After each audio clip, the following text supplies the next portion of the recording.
സാധനം നമ്മുടെ magic water ബുക്കാണ്. ഞങ്ങൾ കുറച്ച് ദിവസം കാണിച്ചു കേട്ടോ. അപ്പം ഇത് ഞാൻ കാണിച്ചു തരാം. ഇതിലൂടെ നമുക്കൊരു പെന്നും കൂടി അവൈലബിൾ ആണ്. ഇത് നമുക്ക് ഇതാണ് പെൻ. ഇത് നമുക്കിങ്ങനെ ഇത് തുറന്നിട്ട് ഉള്ളിൽ നമ്മൾ വെള്ളമൊക്കെ നിറച്ചിട്ടുണ്ട്. ഞാൻ കാണിച്ചു തരാം കേട്ടോ. കാണിച്ചു തരാം.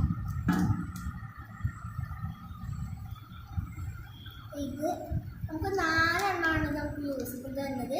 നമ്മൾ സാറിന് വെള്ളം കൊണ്ട് ആട്ടിയതിന് ശേഷം ഇതായി പോയിട്ട് കേട്ടോ. നമുക്ക് ഫസ്റ്റ് ഞാൻ കാണിച്ചു തരാം. ജസ്റ്റ് ഒന്ന് ഇങ്ങനെ കാണിച്ചാൽ നമുക്കിത് ഇതുപോലെ തെളിഞ്ഞാണ് ഇനി വരില്ല. അപ്പോൾ